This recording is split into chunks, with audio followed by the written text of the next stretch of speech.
আমাদের এই বনগাঁর লোকপ্রিয় সম্মানীয় এমপি এবং কেন্দ্রীয় মন্ত্রী সম্মানীয় শান্তনু ঠাকুর মহাশয়।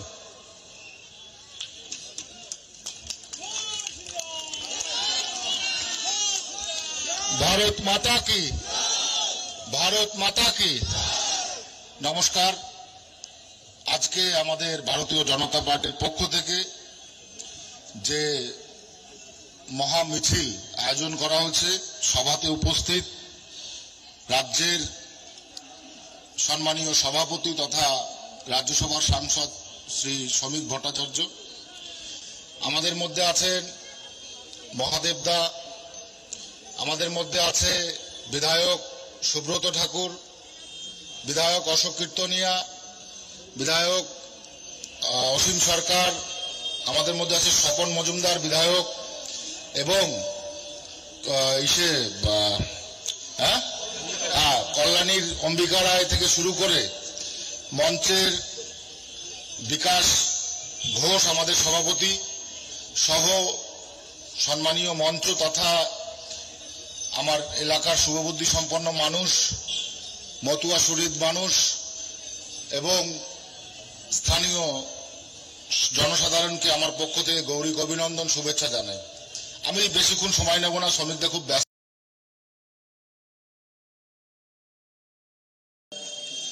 আমি একটা কথা বলতে চাই, আপনারা দেখেছিলেন কিছুদিন আগে এই রাজ্যের মুখ্যমন্ত্রী মমতা বন্দ্যোপাধ্যায় এসে এখানে পশ্চিমবঙ্গের সমস্ত মতুয়াদের একত্রিত করার জন্য এই ভুয়ো বার্তা দিয়ে যে তাদের বিভিন্ন রকম সমস্যা আগামী দিনে হতে চলেছে, বিশেষ করে স্যার নিয়ে, আপনারা এই বিষয়ে কান দেবেন না। এই বিষয়ে একদমই কোনো কান দেওয়ার কোনো জায়গাই নেই, এই কারণে যে উনি ভোটের আগে এসে ভোট প্রচার করে গেছেন বিধায় আর কোনো প্রকল্প, কোনো কারুর প্রতি কোনো রকম কোনো শ্রদ্ধা কোনো কিছুই জ্ঞাপন করেননি। উপরন্তু সেখানে এসে আমার আগামী দিনে যেভাবে কথা বলেছে 26-এ উনি আপনাকে এইটুকু বলেছেন যে আমি নামিয়ে হয়তো বা ইউকে থেকে আনবে, তার শুধু অপেক্ষা, সেই অপেক্ষায় আমরা আছি। আমার কোনো অর্থনৈতিক বিষয় আছে। আমি এইটুকু লাস্টে বলতে চাই যে আপনি যখন ইউকেতে যান তখন সেটা আপনার সরকারি প্রোগ্রাম থাকে, সেখানে আপনি প্রকল্প আনতে যান। কটা প্রকল্প এনেছেন ইউকে থেকে? আমাকে সে তার জবাব দিতে হবে আপনার এই জনসাধারণকে। কটা প্রকল্প আপনি এনেছেন? এবং আপনার ভাইপো আজকে বিলাসিতায় সে আমেরিকায় গিয়ে চোখের ডাক্তার দেখাচ্ছে, ভারতবর্ষে কি কোনো চোখের ডাক্তার নেই? এই প্রশ্নগুলো টিএমসি কে করতে চাই। যারা ওই দিন থেকে মজা নিচ্ছিলেন আজকে তারা শুনে রাখুন এই কথাগুলো। একজন মন্ত্রী কি কারণে বিদেশে গেছে তার রিপোর্ট দেবে তার মন্ত্রণালয়, তার সেখান থেকে হিসাব নেবে। মুখ্যমন্ত্রী যদি বাজার গরম করতে আসেন তাহলে আপনি এই ফলটি পাবেন। আজকে যে মানুষের জনস্রোত দেখেছেন এর জবাব এই বিধানসভা থেকে শুরু করে আগামী দিনে পশ্চিমবাংলায় পড়বে। এইটুকু বলে আমার বক্তব্য বিশেষ করলাম। সকলকে নমস্কার। ধন্যবাদ সম্মানীয় সাংসদ শান্তনু ঠাকুর মহাশয়কে। এবার আপনাদের সামনে বক্তব্য রাখতে আসেন পশ্চিমবঙ্গের ভারতীয় জনতা পার্টির সম্মানীয় সভাপতি বরিষ্ঠ বক্তা শ্রমিক ভট্টাচার্য মহাশয়।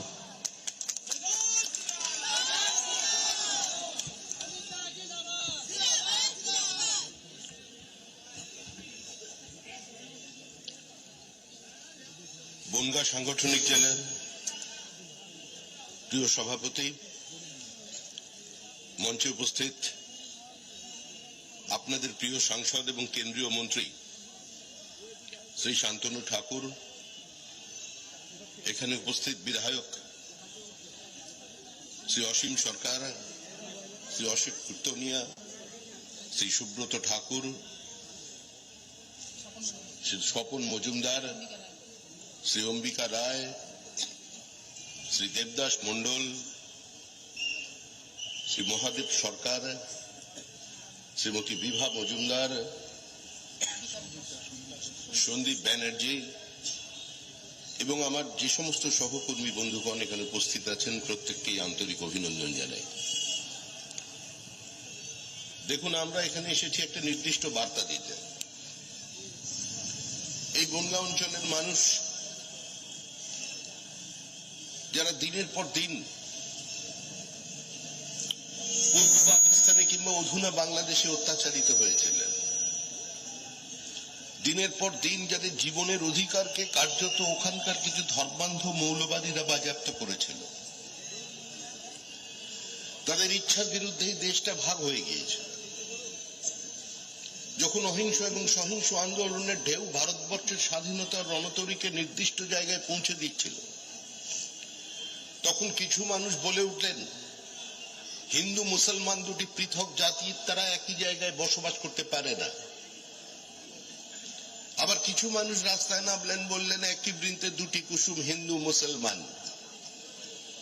এক তরফের মানুষ বললেন minority has a right to self determination, আত্মনিয়ন্ত্রণের অধিকার চাই। আরেক দিকের মানুষ বললেন যে আমরা বিভাজনের মধ্যে দিয়ে শান্তিতে বাঁচতে চাই। আর কিছু ধর্মান্ধ মানুষ কলকাতার রাজপথে স্লোগান দিয়ে দিলেন কান মে বিড়ি মুহ মে পান লড়কে লেঙ্গে পাকিস্তান। আমাদের ইচ্ছার বিরুদ্ধে দেশ ও মাতৃকার অঙ্গচ্ছেদ হয়ে গেল। 1947 সালের 15ই আগস্ট আমরা হেরে গেলাম ব্রিটিশ সাম্রাজ্যবাদী কূটনৈতিক চতুর শয়তানির কাছে। ঋষি অরবিন্দের জন্মদিন 15ই আগস্ট, যেদিন পন্ডিচেরি আশ্রমে ঋষি অরবিন্দকে জানাতে গেলেন মানুষ যে ঈশ্বর আপনাকে একটা উপহার দিয়েছেন, আপনার জন্মদিনে দেশ স্বাধীন হয়েছেন, অরবিন্দ বলেছিলেন ঈশ্বর আমাকে একটা উপহার দিলেন, কিন্তু সেই উপহারটা খণ্ডিত উপহার। আমি এখনো অখণ্ড ভারতবর্ষের স্বপ্নে বিশ্বাস করি। আমরা এই যেখানে দাঁড়িয়ে আছি, এখানের প্রান্তিক মানুষ, দরিদ্র পিছিয়ে পড়া মানুষকে যিনি সংঘবদ্ধতার স্বপ্ন দেখিয়েছিলেন, জীবনের নির্দিষ্ট চলার পথ দেখিয়েছিলেন, সেই ঠাকুর বাড়ি হরিচাঁদ গুরুচাঁদ, যাদের দীর্ঘদিনের দাবি ছিল তাদের আত্মমর্যাদার অধিকার, দয়া নয়, ভিক্ষা নয়, নাগরিকত্ব দিয়ে তাদের অধিকার প্রতিষ্ঠিত করতে হবে। যে স্বপ্ন এই ঠাকুর বাড়ির অতীতের যারা প্রতিষ্ঠাতা তারা দেখিয়েছিলেন, আর যে স্বপ্নের সঙ্গে গান্ধীজির প্রতিশ্রুতি বা সম্পৃক্ত হয়েছিল, আজকে এই প্রজন্মকে সে কথা জানতে হবে। দেশ ভাগ হচ্ছে, গান্ধীজি ভাগের অব্যবহিত পরে বলে দিলেন আজকে যে মানুষজন নিজেদের ইচ্ছার বিরুদ্ধে পূর্ব পাকিস্তানে কিংবা পূর্ব পাঞ্জাবে থেকে যেতে বাধ্য হয়েছেন, তারা যদি কোনোদিন অসহায় বোধ করেন তারা ভারতবর্ষে আসেন, তাহলে তাদের জীবন এবং জীবিকাকে সুরক্ষিত করতে হবে এবং সেই করার দায়িত্ব হবে ভারত সরকারের। তিনি একথাও বললেন ওপার বাংলায় থেকে যাওয়া মানুষের উদ্দেশ্যে, পাঞ্জাবের ও প্রান্তের মানুষের উদ্দেশ্যে, সিন্ধের মানুষের উদ্দেশ্যে, যেই মাটির ওপরে যতটা অধিকার আমাদের আছে, এই মাটির ওপরে ততটা অধিকারী ওপার বাংলার হিন্দু ভাই বোনেদের আছে, বৌদ্ধদের আছে, খ্রিস্টানদের আছে, মতুয়াদের আছে, রাজবংশীদের আছে। আজকে ওপার বাংলায় ঘোষ, বোস, দত্ত, মিত্র, বহু ঠাকুরাদা, ওপার বাংলার নমশূদ্র ব্রাহ্মণ, ওপার বাংলার মতুয়া রাজবংশী, আজকে তারা আক্রান্ত, তারা রক্তাক্ত, তারা ক্ষত বিক্ষত। তাদের জন্য মমতা বন্দ্যোপাধ্যায় নেই, তাদের জন্য তৃণমূল কংগ্রেস নেই। ভারতবর্ষের মাটিতে দাঁড়িয়ে স্বাধীন ভারতবর্ষে একজন লুটেরা, আক্রমণকারী, ধর্ষক, বিকৃত মনস্ক মানুষ যে অসংখ্য মন্দির ধ্বংস করেছে, যে চেঙ্গিস খানের উদাহরণ দিয়ে হিন্দুদের গলা কেটে পাহাড়ের চূড়ো মতো তৈরি করে তার গাথা তিনি লিখে গেছেন, যে মানুষটা মৃত্যুর সময় বলে গিয়েছিল যে আমার মৃত্যুর পরে আমার কবর যেন আমার দেশের মাটিতে দেওয়া হয়, আমার ভারতবর্ষে না দিয়ে যেন সামারখান্ডে দেওয়া হয়। আজকে সেই বাবরকে মুখ্যমন্ত্রী মমতা বন্দ্যোপাধ্যায় টেনে মুর্শিদাবাদ জেলায় নিয়ে চলে এলেন। এবার বনগাঁর মানুষ ভাবুন, উত্তর 24 পরগনার মানুষ ভাবুন, মালদার মানুষ ভাবুন, দক্ষিণ 24 পরগনার মানুষ ভাবুন, এমনকি কলকাতার মানুষ ভাবুন, আজকে পশ্চিমবঙ্গ কোন পথে চলেছে, কোথায় নিয়ে যাচ্ছেন পশ্চিমবঙ্গকে। বলছেন শিলান্যাস হচ্ছে বাবরি মসজিদের শিলান্যাস, মমতা বন্দ্যোপাধ্যায়ের দল মনে করছে মমতা বন্দ্যোপাধ্যায় পশ্চিমবঙ্গের প্রধানমন্ত্রী। পশ্চিমবঙ্গ কোনো অঙ্গরাজ্য নয়, একটা পৃথক রাষ্ট্র। আজকে আগামী দিনে পশ্চিমবঙ্গের মানুষ সেই ভুলটা মমতা বন্দ্যোপাধ্যায়কে বুঝিয়ে দেবার জন্য আজকে তারা প্রস্তুত হয়েছেন। যেদিন পৃথিবীর জনপ্রিয়তম রাজনৈতিক ব্যক্তিত্ব নরেন্দ্র দামোদর দাস মোদী এই ঠাকুরনগরে এসেছিলেন সভা করতে, গিয়েছিলেন ঠাকুর বাড়িতে, বড় মা জীবিত ছিলেন। এখানের আরেকজন সাংসদ, রাজ্যসভার সাংসদ, আমার সতীর্থ মমতা বালা দেবীও সেদিন ছিলেন বড় মার পাশে দাঁড়িয়ে। সেদিন কিন্তু মুখে হাসি ছিল, কোনো রাগ ছিল না। সেদিন নরেন্দ্র মোদীর সঙ্গে ছবি ছিল। সেদিন বক্তব্য ছিল একটাই, নাগরিকত্ব চাই। প্রধানমন্ত্রী বড় মাকে চিঠি লিখে নিয়েছিলেন, কথা দিয়েছিলেন আমি নাগরিকত্ব দেব। কংগ্রেস স্বপ্ন দেখিয়েছিল, মহাত্মা গান্ধী প্রতিশ্রুতি দিয়েছিলেন, পণ্ডিত জওহরলাল নেহেরু তার প্রতিধ্বনি করেছিলেন, সর্দার বল্লভভাই প্যাটেল তার পাশে দাঁড়িয়েছিলেন, ডক্টর বি আর আম্বেদকর তাদের দিকে তাকিয়েছিলেন, ডক্টর শ্যামাপ্রসাদ মুখার্জি হিন্দুদের অধিকার রক্ষার জন্য মন্ত্রিসভা থেকে পদত্যাগ করেছিলেন। যে স্বপ্ন কংগ্রেস দেখিয়েছিল বাস্তবায়িত করতে পারেনি, কারণ তারা গান্ধীজিকে গ্রহণ করেছিল, অবলম্বন করতে পারেনি। সেই স্বপ্ন বাস্তবায়িত করেছে সিএ এর মধ্যে দিয়ে নরেন্দ্র দামোদর দাস মোদী। এই দাবি শুধু শ্রদ্ধেয় হরিচাঁদ গুরুচাঁদের দাবি নয়, এই দাবি শুধুমাত্র বড়মার দাবি নয়, এই দাবি শুধুমাত্র শান্তনু ঠাকুর, সুব্রত ঠাকুরদের দাবি নয়, এই দাবি মমতা বালা ঠাকুরের দাবি ছিল। নাগরিকত্ব চাই, কিন্তু বদলে গেল মতটা, পাল্টে গেল পথটা। আজকে তিনি কোথায় দাঁড়িয়ে পড়লেন? এ তো দুর্বল চিত্রনাট্য। আগে মুখ্যমন্ত্রী মমতা বন্দ্যোপাধ্যায় এখানে মতুয়াদের সামনে দাঁড়িয়ে প্রতিশ্রুতি দিচ্ছিলেন। মনে করেন 2012 সাল মুখ্যমন্ত্রী ঠাকুরনগরে ঘোষণা করে দিলেন, আমি আমার ব্যানার্জি উপাধি ত্যাগ করলাম, আজ থেকে আমি মতুয়া হয়ে গেলাম। মতুয়া মমতা মতুয়া দেবী হয়ে সেজে আপনাদের সামনে দাঁড়িয়ে পাশে দাঁড়িয়েছিলেন। আজকে তিনি প্রতিবাদ করছেন। আরো পিছিয়ে যান, 2004 সাল মুখ্যমন্ত্রী একা লড়াই করছেন। পার্লামেন্টের মধ্যে একজন মাত্র প্রার্থী জয়ী হয়েছিলেন সেদিন পশ্চিমবঙ্গ থেকে, সিপিএম বিরোধী মমতা বন্দ্যোপাধ্যায়, যার জনপ্রিয়তা নিয়ে কেউ কোনোদিন প্রশ্ন তোলেনি। তার আপোষহীন সিপিএম বিরোধিতা মানুষকে নিঃসন্দেহে তার প্রতি একটা শ্রদ্ধার আসনে তাকে প্রতিষ্ঠিত করেছিল সেই মমতা ব্যানার্জি। পার্লামেন্টে অনুপ্রবেশকারীদের নামের তালিকা, বাংলাদেশি অনুপ্রবেশকারী, মমতা বন্দ্যোপাধ্যায় তার তালিকাটা ছুঁড়ে দিলেন স্পিকারের টেবিলে। চোখের জল ফেলতে ফেলতে বেরিয়ে এলেন, বললেন বাংলাদেশের লোক আজকে পশ্চিমবঙ্গে এসে ভোট দিচ্ছে, সিপিআইএম নিয়ে আসছে। আমরা প্রত্যেকে এখন যারা সাংসদ আছি আমরা খুঁজে বেড়াচ্ছি পার্লামেন্টে কাগজগুলো কোথায় আছে, ওই তালিকাগুলো কোথায়, কার কার নাম আছে ওর মধ্যে। মুখ্যমন্ত্রী আজকে তিনি বলছেন অনুপ্রবেশ বলে কিছু নেই, ওপার বাংলা এপার বাংলা সব এক, দিবে আর নিবে, মিলাবে মিলিবে, যাবে না ফিরে। এগিয়ে সরকার, দুয়ারে সরকার আর কবরে ভোটার। কবর থেকে গুটি গুটি পায়ে এসে ভোটার লিস্টে ঢুকে পড়ছে, আবার অবজারভার বেরোলে তারা গুটি গুটি পায়ে আবার ঢুকে পড়ছেন।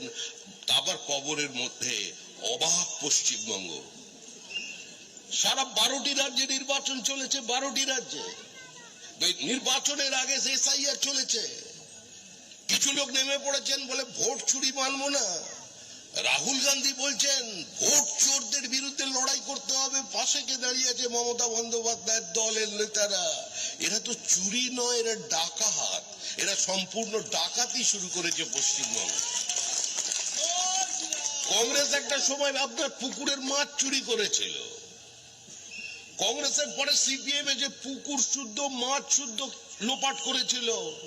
আর তৃণমূল কংগ্রেস এরা পুকুর, মাঠ, জমি, বাড়ি, চাকরি, মেধা, বিদ্যা, কালিমা, সরস্বতী সব গ্রাস করে নিয়েছে।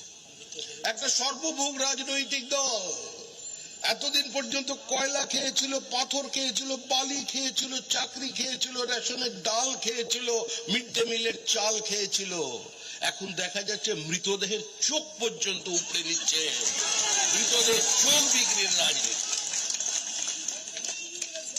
আর কিছু মানুষ এখনো আছেন ঘোলা জলে মাছ ধরতে নেমে পড়েছেন। 34 বছর ধরে আপনাদের সামনে দাঁড়িয়ে মতুয়াদের কাছে বলেছিল আমরা তোমাদের লোক, আমরা গরিবের মানুষের পার্টি, তাই বড় লোকের বিরুদ্ধে গরিবের লড়াইকে জোরদার করবার জন্য বামপন্থীদের ভোট দিন।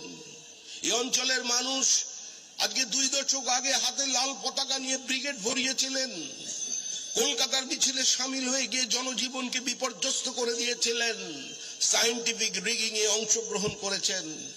পশ্চিমবঙ্গের মাটিতে দাঁড়িয়ে বলছে দিদি মোদি ভাই ভাই, আনন্দের আর সীমা নাই। পশ্চিমবঙ্গের মাটিতে দাঁড়িয়ে আজকে সিপিআইএম আর কংগ্রেস ওটা এখন আবার বিচ্ছেদ হয়ে গেছে শুনছি, ডাইভোর্স। কখনো যে বিয়ে মালা বদল করে আর কখন যে বিচ্ছেদ হয়ে যায় এটা আমাদের কেউ মনে রাখতে পারছে না, একটু তারিখগুলো জানিয়ে দেবেন।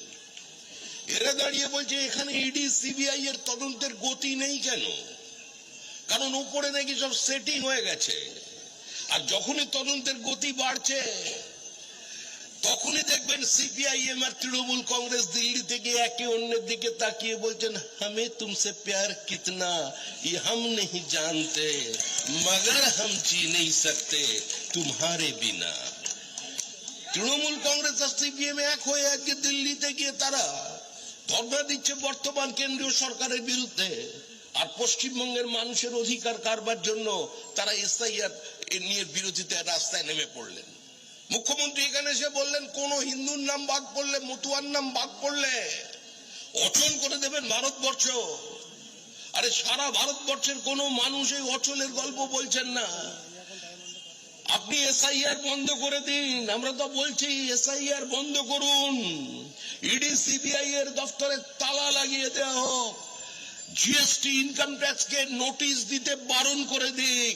তারপরেও 2026-এর নির্বাচন তৃণমূলের বিসর্জন। তৃণমূল হারছে, তৃণমূল হারবে, তৃণমূল যাচ্ছে, তৃণমূল চলে গেছে। এটা কোনো লেমডাক গভর্নমেন্ট নয়, absence of governance, total anarchy, total absence of law and order, total breakdown of constitutional machinery. শুধু সাংবিধানিক সংকট নয়, সাংবিধানিক ব্যবস্থাকে আক্রমণ করে চলেছেন মুখ্যমন্ত্রী।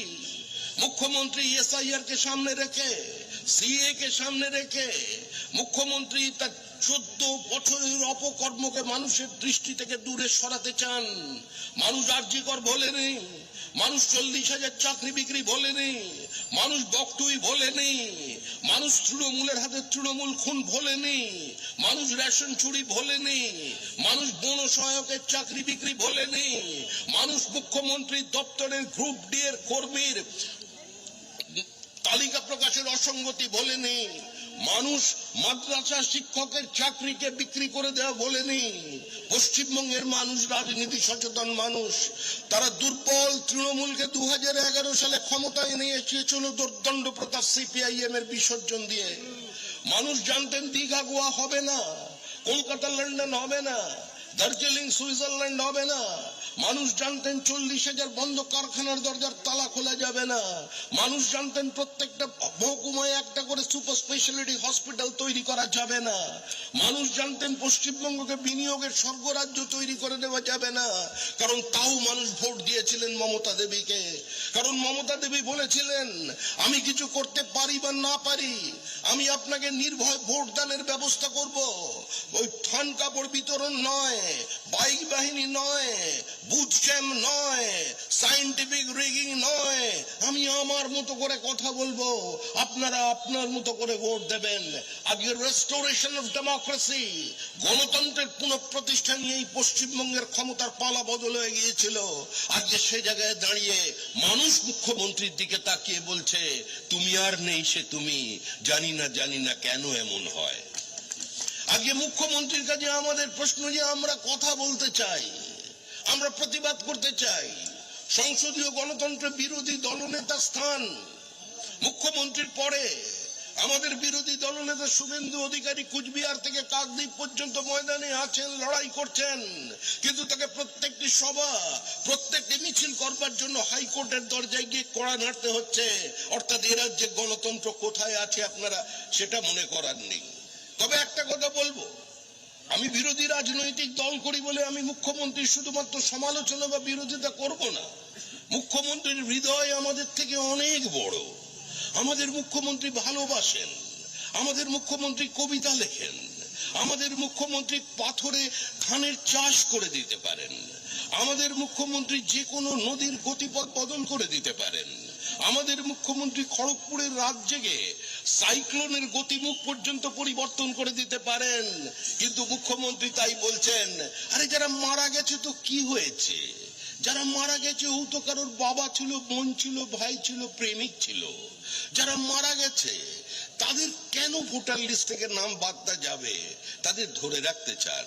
অর্থাৎ যারা পৃথিবীর মায়া কাটিয়ে ওপরে চলে গেছে, ওখানে শান্তিতে আছে, ওদের আবার জোর করে টেনে ভোটার লিস্টে ঢুকিয়ে দিচ্ছেন। আপনি আমার মতো দুর্ভাগা মানুষের কথা চিন্তা করুন।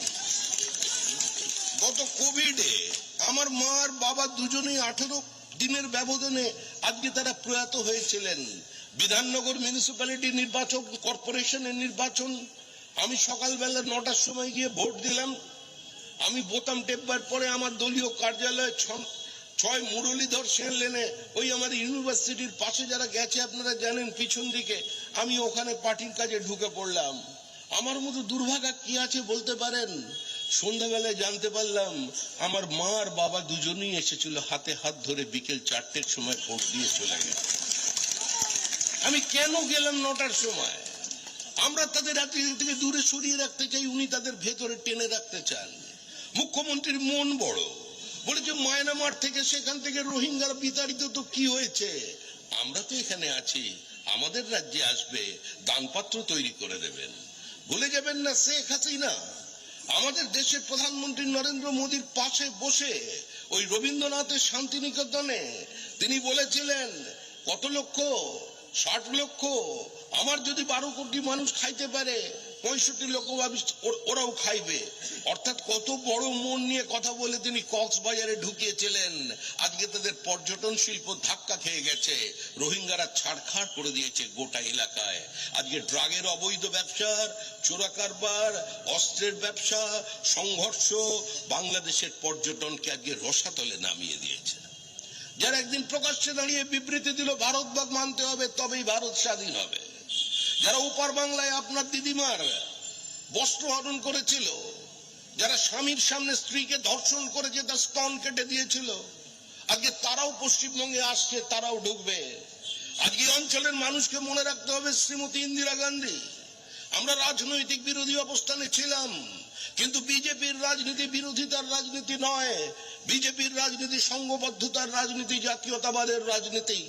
সেদিন বিরোধী অবস্থানে থেকে অটল বিহারী বাজপেয়ী বলেছিলেন, আজ দেশ সংকটে, আমাদের সঙ্গে শ্রীমতী গান্ধীর মতান্তর থাকতে পারে, কিন্তু এই মুহূর্তে তাকে দেবী দুর্গার মতো আচরণ করতে হবে, আমরা সবাই তার হাতে অস্ত্র তুলে দেব। প্রবল সমালোচিত হয়েছিলেন অটল বিহারী বাজপেয়ী, কিন্তু দেবী দুর্গা বলে সম্বোধন করেছিলেন সেদিন শ্রীমতী ইন্দিরা গান্ধীকে। সেই শ্রীমতী ইন্দিরা গান্ধী, বাংলাদেশের জন্মদাত্রী শ্রীমতী ইন্দিরা গান্ধী, তার নামাঙ্কিত লাইব্রেরি, 70,000 বই আগুন লাগিয়ে দিয়েছে বাংলাদেশের ধর্মান্ধরা। আমাদের এই বনগা থেকে কিছু দূর এগিয়ে গেলেই আপনার যশোর জেলা, পেট্রাপোল, বেনাপোল পেরোলেই যশোর জেলা, যশোর ক্যান্টনমেন্ট, 1,25,000-এর বেশি মহিলাকে পাওয়া গিয়েছিল যাদের বয়স 14 থেকে 45 বছরের মধ্যে, তাদের স্তন পর্যন্ত কাটা ছিল। অত্যাচারের সীমা আপনারা চিন্তা করুন। আজকে ধর্মান্ধতা, র্যাডিকালাইজেশন তাদের সমস্ত কিছু ভুলিয়ে দিয়েছে। মুখ্যমন্ত্রী কি পরিবেশ তৈরি করে দিয়েছেন মানুষের সামনে। ঈদ উল ফিতরের মঞ্চে তিনি দাঁড়িয়ে বললেন, বিজেপি ইজ প্র্যাকটিসিং ধর্ম, হিন্দু ধর্ম ইজ গান্ধা ধর্ম। অর্থাৎ বিজেপির যে হিন্দু ধর্মটা আছে ওটা গান্ধা ধর্ম। আমরা কি বলছি? আমরা তো বলছি, উনি নাকি বলছেন যত মত তত পথের কথা। আর আপনারা যান এক্ষুনি দক্ষিণেশ্বরে, আপনারা তো ঠাকুর বাড়ি যান, একবার দক্ষিণেশ্বরের দিকে গভীর রাতে যাবেন, কামারহাটিতে যাবেন, বড়নগরে যাবেন, বেলুর মঠে যাবেন, ওই যেখানে নিবেদিতা ডাকতো ওখানে যাবেন, রাস্তায় কান পাতবেন, দেখবেন ডুকরে ডুকরে কান্নার আওয়াজ শোনা যাচ্ছে, রামকৃষ্ণ কাঁদছে, বলছে আমি আর পারছি না, আমাকে কাঁচের বাক্সে যেখানে খুশি সেখানে তৃণমূল কংগ্রেস বসিয়ে দিচ্ছে, আর বলছে যত মত তত পথ, আর রাস্তায় নেমে বলছে সব মত পথ একটাই, সেই পথটা হচ্ছে তৃণমূলের পথ, তৃণমূলকে ভোট দাও, আর না হলে তৃণমূলের উত্তেজক সমর্থক হও, অন্য কোনো রাস্তা তোমাদের সামনে খোলা নেই। তৃণমূলের রাজনীতি অদ্ভুত রাজনীতি। মুখ্যমন্ত্রী বলে দিলেন ওখানে আমাদের ধর্মকে গান্ধা ধর্ম বলে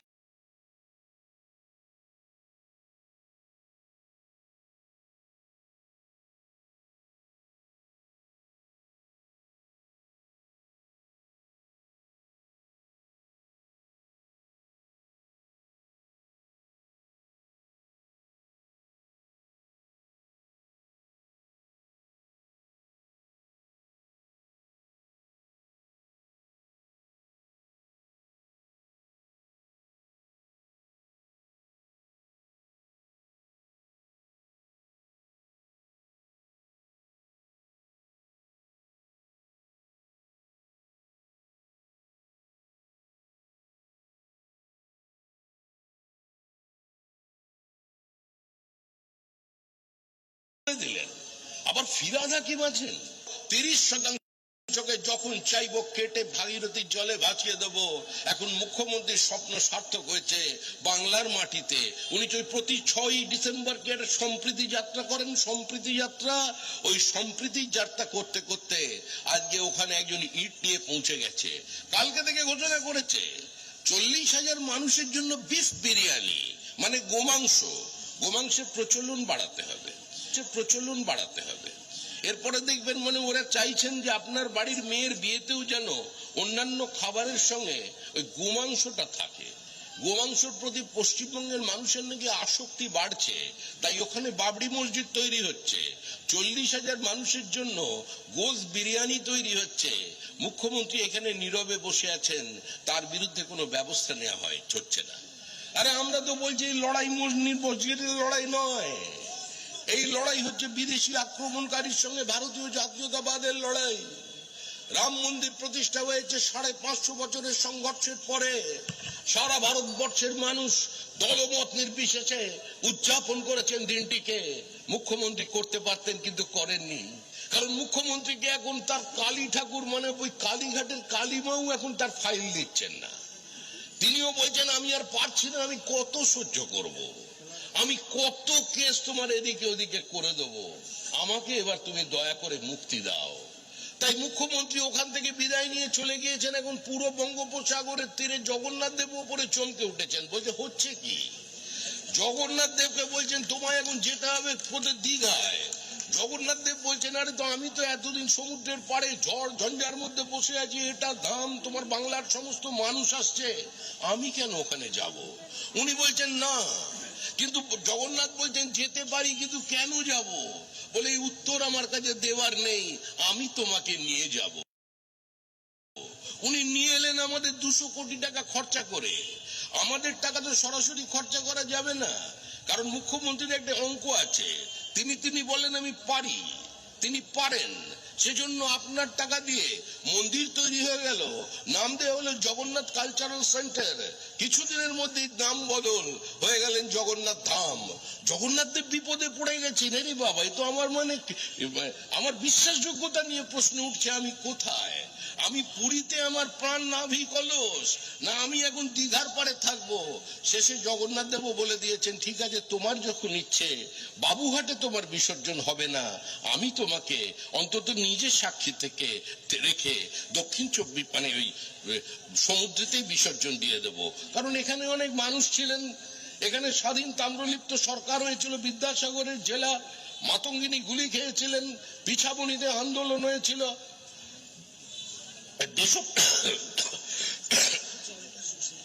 দেশপ্রাণ বীরেন শাসমল ছিলেন। আমাদের ওখানে একের পর এক নেতা নেতৃবৃন্দ ছিলেন। অহিংস এবং সহিংস আন্দোলন যেখানে সমান্তরাল ভাবে চলে গিয়েছিল, আজকে সেই সমুদ্রেই তোমার বিসর্জন হবে। মুখ্যমন্ত্রী আবার দেখলেন এখানে খুব একটা লাভ হচ্ছে না, এ তো বিসর্জনের কথা বলছেন, তাহলে অন্য কোথাও যেতে হবে। এখন উত্তরবঙ্গের দিকে দৌড়েছেন, বলছেন মহাকালের মন্দির করব, মহাকাল। আবার কোথাও শুনছি নাকি দুর্গা মন্দির হবে। আরে কোন সরকারের কাজ মন্দির মসজিদ তৈরি করা নয়। সরকারের কাজ মন্দির মসজিদে মানুষ যাতে শান্তিপূর্ণভাবে যেতে পারে, তার বাইরে যাতে চটিটা না চুরি হয়, বা তার ইলেকট্রিক্যাল লাইনটা না যে কেউ কেটে দেয়, সেইটা দেখবার দায়িত্ব সরকারের। কিন্তু এই সরকার বলছে আমি দুধও খাবো, আমি তামাকও খাবো, আমি ধর্মেও আছি, আমি জিরাপেও আছি, আমি হিজাবেও আছি, আমি কালী মন্দিরের ওই লাল টিকাতেও আছি। কতদিন এই নাটক চলবে? আপনাদের সন্তানদের ভবিষ্যতের কথা চিন্তা করুন।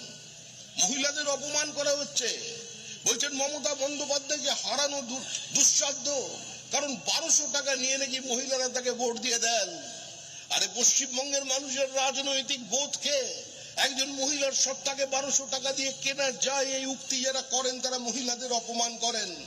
যদি সেটাই হতো, আজকে সারা পশ্চিমবঙ্গে বিপরীত পরিস্থিতির মধ্যে দাঁড়িয়ে ওই অসুর রূপী মানুষটা যাকে রাজ্য নির্বাচন কমিশনার বানিয়ে দিয়েছে, আজকে তার এবং বিডিওদের লুটের পরেও 11,000-এর বেশি আসনে বিজেপি জয়লাভ করতো না। পশ্চিমবঙ্গে কোনো বিনিয়োগ নেই, শিল্পপতিরা এই রাজ্য থেকে ভিন্ন রাজ্যে চলে যাচ্ছেন। যেখানেই কোনো বড় বাড়ি, নির্মীয়মান বাড়ি ভেঙে পড়ছে, তলায় আপনি কোনো না কোনো পশ্চিমবঙ্গের মজদুরকে পাবেন। যে কৃষক জমি চাষ করত, সে আজকে গিয়ে ভারতবর্ষের অন্যান্য প্রদেশে আজকে সেখানের ক্ষেত মজুর হয়ে গেছে, সেখানে পয়সার বিনিময়ে কাজ করছে। পশ্চিমবঙ্গে শুধু শ্রমিক পরিযায়ী নয়, পশ্চিমবঙ্গের মেধা পরিযায়ী, পশ্চিমবঙ্গের ছাত্র পরিযায়ী, পশ্চিমবঙ্গের শিল্পপতিরা পরিযায়ী। মুখ্যমন্ত্রীর পাশে দাঁড়িয়ে যারা বলছেন এত ভালো শিল্প বান্ধব পরিস্থিতি কোনোদিন আগে ছিল না, তাদের 9 বছরের হিসাব দেখুন। তারা নিজেদের পুঁজি ভিন্ন রাজ্যে সরিয়ে নিয়ে চলে যাচ্ছেন। কিন্তু আপনারা দেখছেন সারা ভারতবর্ষের চিত্র, বলছেন এসআইআর করে জিততে চায়। আরে হরিয়ানায় এসআইআর ছিল না, দিল্লিতে এসআইআর ছিল না, বিহারের এসআইআর সেখানে আরজেডি পার্টিসিপেট করেছে, সর্বভারতীয় তৃণমূল কংগ্রেস সেখানে পৌঁছে যেতে পারেনি। মুখ্যমন্ত্রী বলতেন যে আমার ভাই হচ্ছে কেজরিওয়াল, দিল্লিতে গেলে কেজরিওয়ালের সঙ্গে কথা না বলে তার কোনো মিটিং শেষ হতো না। সেই ভাই চলে গেছে, ভাইকে দিদি রক্ষা করতে পারেননি, এবার দিদি ভাইও চলে যাবে, সেটা ভাইও বুঝতে পেরেছেন, তাই তারাও দূরত্ব বাড়িয়ে নিয়েছেন। আরে এসআইআর করে ক্ষমতায় আসবার মতো দুর্দিন বিজেপির এখনো আসেনি। বাংলার মাটি দুর্জয় ঘাটে যারা স্লোগান দিতেন তারা জানেন বাংলার মানুষের রাজনৈতিক বোধ। এই মাটি সশস্ত্র আন্দোলনের জন্ম দিয়েছে, এই মাটি সুরেন্দ্রনাথ ব্যানার্জির জন্ম দিয়েছে, একই সঙ্গে নেতাজি সুভাষচন্দ্র বসুর জন্ম দিয়েছে, এই মাটি মাস্টারদা সূর্য সেনের জন্ম দিয়েছে। আবার এই মাটি একই সঙ্গে বহু রাজনৈতিক ব্যক্তিত্বকে দেখেছে, সমান্তরাল ভাবে নিজেদের দেহ দিয়ে মন দিয়ে স্পর্শ করেছে। তাই এই জায়গায় এসে আমরা আজকে আপনাদের সামনে দাঁড়িয়েছি একটা সহজ সরল কথা বলতে। দেখুন, যারা হিন্দু আছেন ওপার বাংলা থেকে চলে গেছেন, মমতা বন্দ্যোপাধ্যায় তাদের বিভ্রান্ত করতে চাইছেন, বলছেন সিএ তে নাম তুলে দিলেই তোমরা বাংলাদেশি বলে আইডেন্টিফাইড হয়ে যাবে। 1947-এর আগে এই ঘটনা ঘটেছিল, প্রতারিত হয়েছিলেন সেদিন হিন্দুরা। সিলেটে গণভোটের সময় একই ধরনের প্রচার করেছিল কিছু মানুষ যে গণভোট হবে না, গণভোটে হিন্দুরা অংশগ্রহণ করবেন না, গণভোট বলে কিছু নেই। সেদিন হিন্দুরা কিন্তু গণভোট থেকে একটু দূরে সরে গিয়েছিলেন, সিলেট চলে গিয়েছিল পাকিস্তানে, আওয়াজ তুলেছিল পাকিস্তানিরা, সিলেট নিয়েছি গণভোটে, আসাম নেব লাঠির চোটে। ওই মানুষগুলোই কিন্তু ওখানে বাবরি মসজিদ তৈরি করছে, ওই মানুষগুলোই কিন্তু নদিয়ার স্কুলে গিয়ে পোস্টার মারছে যে মূর্তি পূজা বন্ধ করো, সরস্বতী পুজোর রাতের আগের দিন। সেই ধর্মান্ধতা, সেই বিভাজনকারী শক্তি, যে শক্তির কাছে একদিন কংগ্রেস আত্মসমর্পণ করেছিল 1937 সালে, বন্দে মাতরমকে খণ্ডিত করে দিয়েছিল, বলেছিল তাংহি দুর্গা দশপ্রহণ ধারিণী, এই শব্দ কোনো মুসলমান উচ্চারণ করতে পারবে না। নজরুলের অসুবিধা হয়নি, সৈয়দ মুস্তফা আলী, সৈয়দ মুস্তফা সিরাজের অসুবিধা হয়নি, এস ওয়াজেদ আলীর অসুবিধা হয়নি, বিভিন্ন মুসলিম সঙ্গীতজ্ঞদের কোনো অসুবিধা হয়নি ঠাকুরের গান গাইতে, দেবতা স্তুতি করতে। অসুবিধা হয়ে গিয়েছিল ওই ধর্মান্ধ মৌলবাদী ইকবালদের মতো কিছু মানুষদের। আজকে তাদের হাত থেকে বাঁচাতে হবে। ওপার বাংলা থেকে এপার বাংলায় চলে এসেছেন, এখানে নিজের মাথার উপরে উদ্বাস্তু ছাপ নিয়েছেন, নিজেদের জমি ছেড়ে, পুকুর ছেড়ে, নিজেদের বাস্তু ভিটে ছেড়ে, ঠাকুর দালান ছেড়ে, তুলসী তলা ছেড়ে আজকে এখানে যে উদ্বাস্তু হয়ে মতুয়া হয়ে আছেন, এই অভিশাপ থেকে মুক্তি দেওয়ার জন্য আজকে আপনাদেরই নিজেদের অধিকারকে বেছে নিতে হবে। কংগ্রেস এই দেশকে ভাগ করেছে, আত্মসমর্পণ করেছে কংগ্রেস। এই যে মাটিতে দাঁড়িয়ে মমতা বন্দ্যোপাধ্যায় মিছিল করছেন, যদি ডক্টর শ্যামাপ্রসাদ মুখার্জি, মেঘনাথ শাহ, রমেশচন্দ্র মজুমদার, এনসি চ্যাটার্জি তারা যদি না থাকতেন, নদিয়ার রানী জ্যোতির্ময়ী যদি না থাকতেন, আজকে এখানে পশ্চিমবঙ্গ ভারতবাসী বলে নিজেকে পরিচয় দিতে পারতেন না। আজকে সেই মাটিতে দাঁড়িয়ে আমরা আপনাদের কাছে বলছি, মোদির গ্যারান্টির মানে গ্যারান্টির গ্যারান্টি, এই গ্যারান্টির উপরে বিশ্বাস করেন। ভারত সরকার আপনাদের বলেছে সিএ তে নামাঙ্কন করতে, পরে যদি কোনো বিভ্রান্তির শিকার হয়ে কারোর কথা এদিক ওদিকে চলে যান, পরে নিজেরাই নিজেদের বিপদ ডেকে আনবেন, এ পথে যাবেন না। আমরা বলেছি প্রকাশ্যে, কোন মতুয়া, কোন নমশূদ্র, বাংলাদেশ থেকে আগত কোন হিন্দু, বৌদ্ধ, জৈন, খ্রিস্টান, পার্সি যদি এখানে থাকেন, তাদের কেশাগ্র স্পর্শ করবার কোন ক্ষমতা কারণ নেই। এটা মোদির গ্যারান্টি। আমরা বলছি, যদি কোনো জাতীয়তাবাদী মুসলমান এখানে থাকেন, যারা ভারতবর্ষকে নিজের দেশ বলে মনে করেন, এই দেশের দুঃখে যারা দুঃখিত হন, আজকে আপনাদের ছোঁবার ক্ষমতা কারণ নেই। ভারতবর্ষের মানুষ ভারতে ভোট দেবে, কিন্তু একজন ভোটারের নাম 8 জায়গায় ঢুকিয়ে দিয়েছেন, 2 জায়গায়, তিনজন জায়গায় নাম। মানে গণতন্ত্রের প্রতি কি আস্থা! ভেবে দেখুন, সংসদীয় ব্যবস্থার প্রতি কত ভালোবাসা, যে একজন 4 জায়গায় নাম তুলে নিয়েছেন, যেখানে সুযোগ পাবে ওখানে একটু একটু করে প্রেম বিতরণ করতে করতে চলে যাবে। আজকে আমরা এগুলোকে বন্ধ করছি, বুঝবেন, সহজ কাজ, সহজ, বেশি এদিক ওদিক করবার কোনো দরকার নেই। তার জন্যই তৃণমূল কংগ্রেস আক্রান্ত। এখন মুখ্যমন্ত্রী তো কোনো প্যারাট্রুপার পলিটিশিয়ান নন, মুখ্যমন্ত্রীর সঙ্গে জমির যোগ আছে, মুখ্যমন্ত্রী মাটির গন্ধটা জানেন, মাটির গন্ধ চেনেন। মুখ্যমন্ত্রী আবার ওখানে গিয়ে বলছেন যে একটা ধানের মধ্যে, মানে আজকে মুর্শিদাবাদের যে অবস্থা সেটা নিয়ে হুমায়ুন কবিরকে বলছেন যে ধানের মধ্যে যদি একটা ধান খারাপ হয়ে যায়, তাহলে একটা ধানকে দূরে ফেলে দিতে হয়, নাহলে অন্য ধানগুলো পচে যাবে। কিন্তু মুখ্যমন্ত্রী, আমরা যদি আপনাকে বলি যে ধানের খোলা ছাড়িয়ে যখন ভাত রান্না হবে, যারা ভাত রান্না করেন তারা তো একটা ভাত টিপলেই বোঝা যায় যে ভাতের অবস্থাটা কি।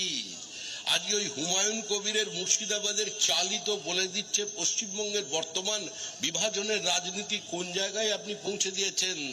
এর থেকে মুক্তি চাই। শুদ্ধিকরণের কাজ চলেছে ভোটার লিস্টের মধ্যে।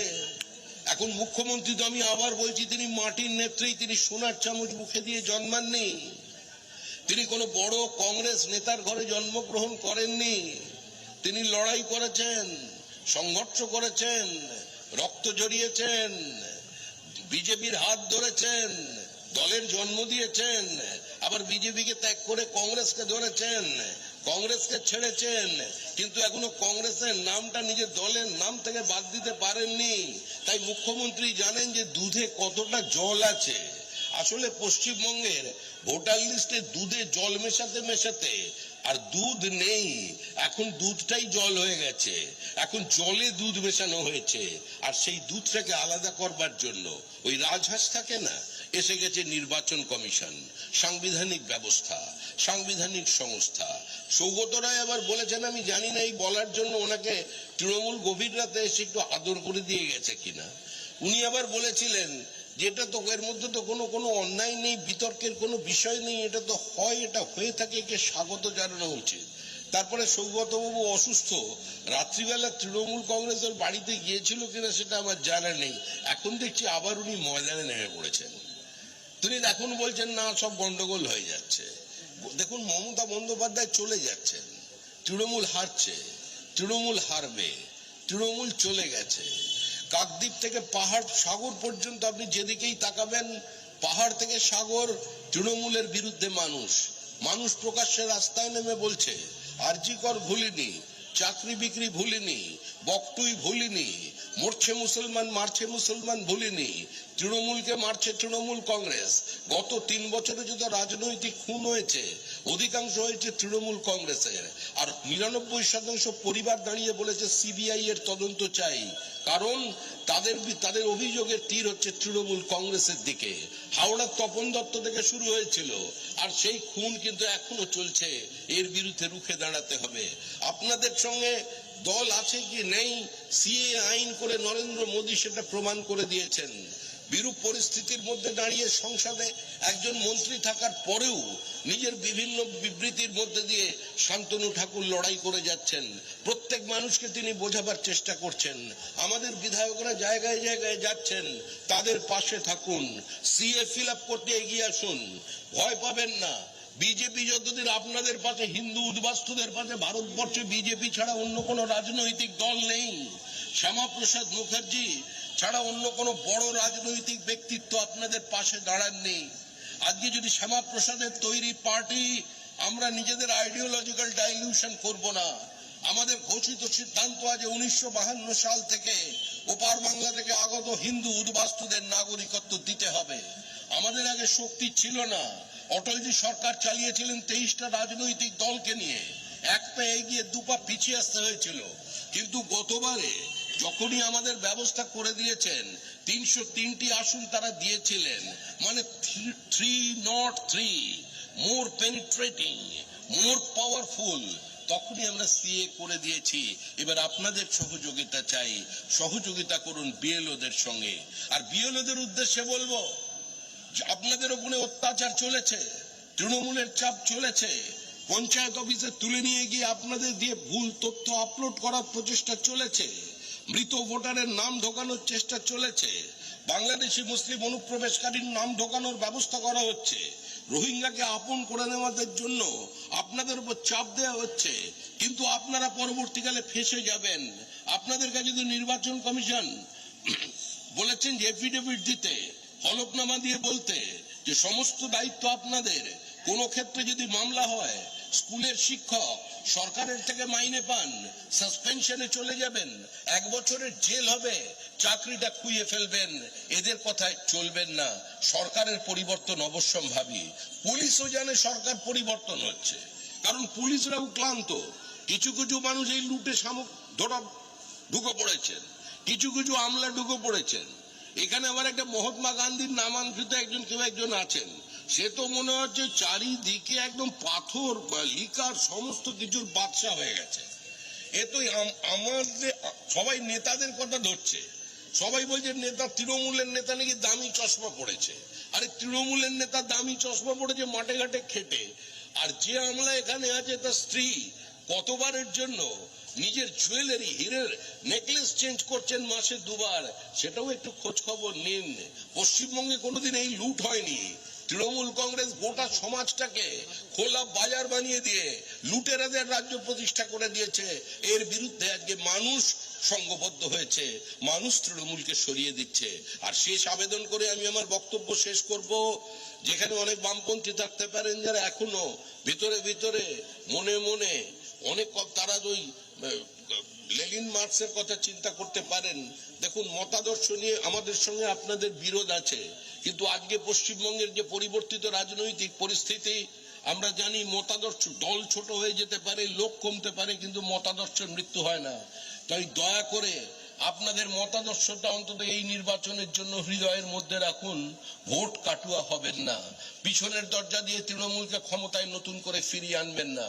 আপনার স্বার্থে, আপনার পরবর্তী প্রজন্মের স্বার্থে, আপনার বাড়িতে আপনার পুত্রবধূর গর্ভে যে সন্তানটি এই মুহূর্তে লালিত পালিত হচ্ছে, সেই ভ্রূণটির স্বার্থে, তাকে যাতে রাজ্য ছাড়তে না হয়, তার পদবি যেন ঠিকঠাক থাকে, তাকে যেন এখানে আবার অন্য পরিবারের কাউকে কলমা পড়তে না হয়, এই কথাটা মাথায় রেখে মতাদর্শটা বুকের মধ্যে রাখুন। পার্টির পতাকা ছাড়বেন না, তার প্রতি মর্যাদা শ্রদ্ধা রাখবেন। বাড়ির একটু উঁচুতে পতাকাটা রেখে দিন। আলমারির মাথায় রাখতে পারেন, যেখানে হোক আপনার রেখে দিন আপনার ঘরের সাইজ অনুযায়ী, কিন্তু বলছি হাত জোর করে এই নির্বাচনে পিছনের দরজা দিয়ে তৃণমূলকে সাহায্য করবেন না। যে তৃণমূল কংগ্রেসের যে কর্মীরা আছেন, যারা সম্পূর্ণ বিপরীত পরিস্থিতিতে থেকে নিজেদের ঘাম রক্ত দিয়ে তৃণমূলকে প্রাসঙ্গিক করেছিলেন, যারা মমতা বন্দ্যোপাধ্যায়ের একাকিত্ব দূর করে আজকে তাকে নিয়ে লড়াই করে রাস্তায় নেমে স্লোগান দিতেন, এই লড়াইয়ের নেত্রীকে মমতা ব্যানার্জি আবারকে, যারা দীর্ঘদিন 34 বছর ক্ষমতার অমৃত রস পান করেননি, কিংবা 14 বছর তৃণমূল কংগ্রেসের যে ওই বালি পাথরের গল্পের মধ্যে ঢুকে পড়েননি, তাদের কাছেও আমরা দাবি করছি কংগ্রেসের বন্ধুদের কাছে, কারণ আপনাদের নেতারা দিল্লি থেকে বার্তা দিয়ে দিয়েছে যে অধীর চৌধুরী কেউ নয়, আমরা এমন একজনকে সভাপতি করব যিনি গান গাইলে একজন বসে পাশে টুম টুম করে দেখবেন কেউ খুঞ্জুনি বাজায়, ওরকম তৃণমূলের খুঞ্জুনি বাজানোর জন্য নেতা নেতৃত্বের আমরা তৈরি করে দেবো বাংলায়। অধীর রঞ্জন চৌধুরী বলছেন ভোটের ডাকাতি হয় পশ্চিমবঙ্গে, আর ওখানে রাহুল গান্ধী তৃণমূলের পাশে দাঁড়িয়ে বলছে ভোট চোরেদের বিরুদ্ধে আজকে লড়াই করতে হবে। এই লড়াই কতদিন চলবে? আবেদন আমাদের কংগ্রেসের কাছে, তৃণমূল স্তরের তৃণমূল কংগ্রেসের কর্মীদের কাছে, সমস্ত হিন্দু ভাই বোনেদের কাছে, সমস্ত উদ্বাস্তু মানুষজনের কাছে, মতুয়ার কাছে, রাজবংশীদের কাছে, খ্রিস্টানদের কাছে, বৌদ্ধদের কাছে, মুক্তমনা জাতীয়তাবাদী মুসলমানদের কাছে, যে আমাদের জন্য এই নির্বাচনটা শেষ নির্বাচন, এটাকে বাংলাদেশ হতে দেবেন না। একই বৃন্তে দুটি কুসুম যদি সত্যিকারে রাখতে হয়, এই নির্বাচনে তৃণমূলের বিসর্জন অবশ্যম্ভাবী আমরা জানি, কিন্তু ব্যবধান বাড়ান মার্জিনের। আমাদের এই অঞ্চল থেকে উত্তর 24 পরগনায় তৃণমূল এই বনগাঁ বিধানসভায় এসব জায়গায় খাতা খুলতে পারবে না, কিন্তু মার্জিন বাড়ানোর লড়াই, আমাদের লড়াই মার্জিন বাড়ানোর লড়াই, এই লড়াইয়ে সামিল হবেন। আপনারা আমাদের আশীর্বাদ করেছেন, আমাদের সাংসদ দিয়েছেন, আমাদের বিধায়ক দিয়েছেন, আপনারা দেখেছেন কিভাবে আপনাদের মতকে, আপনাদের পথকে পঞ্চায়েত নির্বাচনে লুট করা হয়েছিল।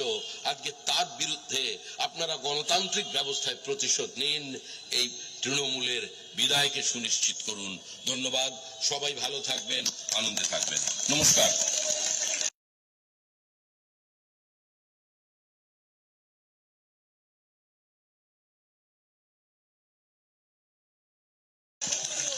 ধন্যবাদ আমাদের রাজ্য সভাপতি সম্মানীয় শ্রমিক ভট্টাচার্য মহাশয়কে, উনি সুন্দর বক্তব্য রাখার জন্য দীর্ঘক্ষণ আমাদেরকে সুন্দর বক্তব্য উপহার দিল।